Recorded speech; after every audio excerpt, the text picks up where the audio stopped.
प्यारे बच्चों, कार्यपत्रक 53 विषय है हिंदी। पाठ का नाम है दो बैलों की कथा। कक्षा है 9th। तिथि है 9 नवंबर 2020। बेटा सबसे पहले आप अपना नाम लिखेंगे, फिर अपनी कक्षा अध्यापिका का नाम लिखेंगे। तो ये जो गद्यांश है ये हमारी पुनरावृत्ति है, क्योंकि इस पाठ को हम पहले पढ़ चुके हैं। तो ये आपकी पुनरावृत्ति का गद्यांश है। तो इसके लेखक कौन है बेटा? इसके लेखक है प्रेमचंद जी। तो गद्यांश इस प्रकार से है। आज दोनों के सामने फिर वही सूखा भूसा लाया गया। यानी हीरा और मोती के सामने गया ने कैसा भूसा डाला? बिल्कुल सूखा, उसमें कुछ नहीं डाला। तो दोनों चुपचाप खड़े रहे, क्योंकि उन्होंने कभी सूखा भूसा तो खाया नहीं था। झूरी तो उसे अच्छा भूसा खिलाते थे, लेकिन अब उस भूसे को देखकर दोनों बैल चुपचाप खड़े रहे। घर के लोग भोजन करने लगे। सब लोग भोजन कर रहे थे, लेकिन हमारे दोनों बैल खड़े हुए थे।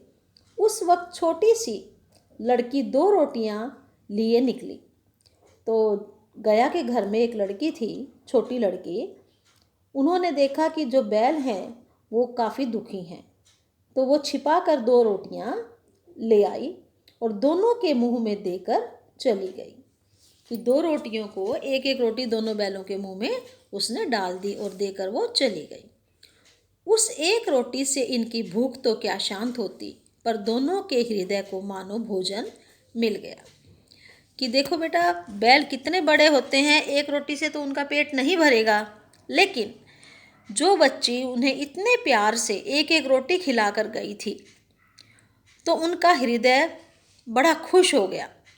तो मानो उनको ऐसा महसूस हुआ जैसे उनको भोजन मिल गया हो, क्योंकि वो जो सूखा भूसा डाला गया था वो गुस्से में डाला गया था, लेकिन जो प्रेम से एक एक रोटी मिली उससे उनका हृदय बहुत तृप्त हो गया। यहाँ भी किसी सज्जन का वास है। अब उन्हें ऐसा महसूस हुआ कि ऐसे घर में भी कोई अच्छा व्यक्ति रहता है। लड़की भैरों की थी। लड़की किसकी थी? भैरों की थी।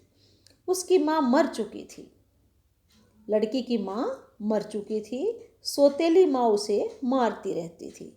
यानी सौतेली माँ उसको मारती थी, तो वो बैलों का दुख दर्द समझती थी। इसलिए इन बैलों से उसे एक प्रकार की आत्मीयता हो गई। इसलिए उस बच्ची को बैलों से प्रेम हो गया।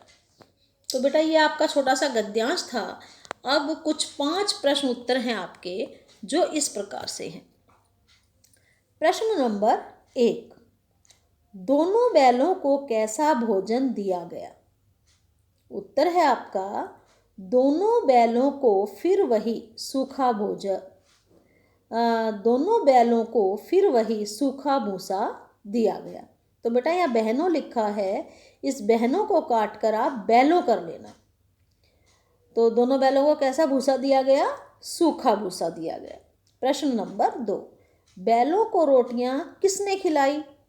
तो बैलों को रोटियां एक छोटी सी लड़की ने खिलाई।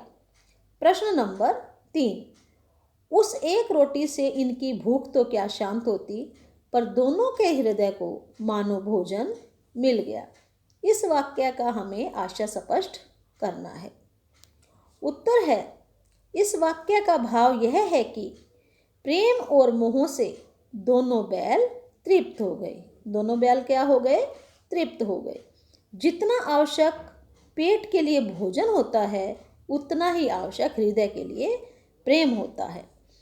पेट के लिए भोजन तो जरूरी होता है, लेकिन जो है हमारे हृदय को प्रेम की भी जरूरत होती है।